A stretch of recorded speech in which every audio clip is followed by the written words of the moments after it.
It emerged on Tuesday that Arsenal owner Stan Kroenke was responsible for buying 22 more shares in the club despite already owning a controlling stake. Kroenke was prepared to pay £28,000 each for the shares, a record-equaling price despite the purchase having no effect on his ownership. But what it does is show the only other major shareholder, Alisher Usmanov, who has been consistently refused a seat on the board, that Kroenke remains keen on buying him out and would pay the premium £28,000 per share to do so. Stan Kroenke bought 22 more shares in Arsenal and continues to strengthen his position. It was reported that Kroenke tried to buy Usmanov's 30.4% holding last October for almost £525 million but was rebuffed. Kroenke would love to take Arsenal fully private and forego the annual embarrassment of being harangued by shareholders at the AGM or have to publish accounts. And he could act as absentee owner Silent Stan, with nobody able to complain if Arsenal were registered in Delaware along with Kroenke's other sporting interests. An Arsenal statement confirmed Kroenke's shareholding is now 67.09%. Major League Baseball are serious enough in following American football and basketball's NBA in staging league matches in London to set up an office here and hire a PR agency. The London Stadium will be the baseball venue for two moot MLB fixtures in 2019, after the football season but before the Cricket World Cup. Although transforming the ground for a baseball diamond will add more cost to the stadium's troubled finances, the USA,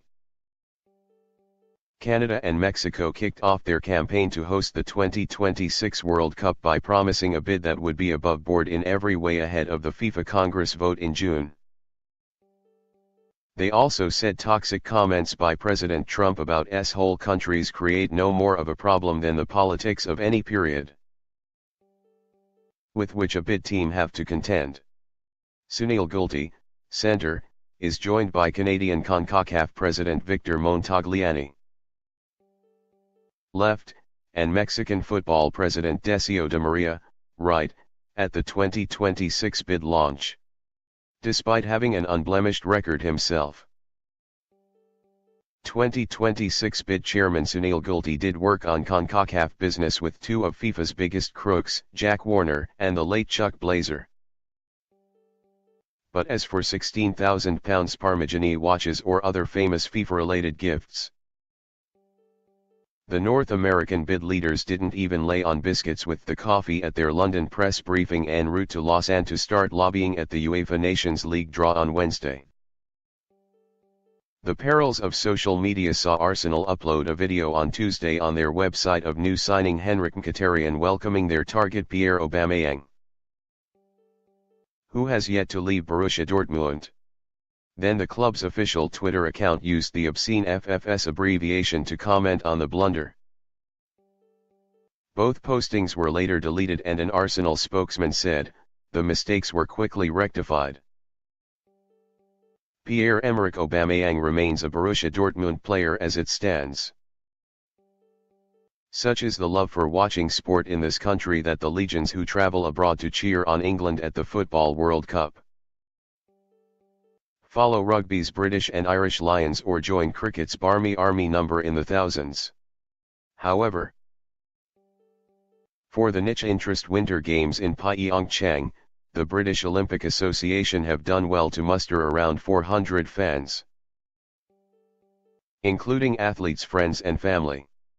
Britain's Australian Open semi-finalist Kyle Edmund, after his victory over Grigor Dimitrov, joined the growing band of players calling the Aussie Grand Slam the best in tennis. The Melbourne event attracts far more spectators than Wimbledon and has 3 courts with roofs compared to 2 at SW19, by 2019. A Wimbledon spokeswoman said, "Every player is entitled to their opinion, but one of the strengths of the 4 Grand Slams is that they are all so different." Kyle Edmund became the latest player to call the Australian Open the best Grand Slam.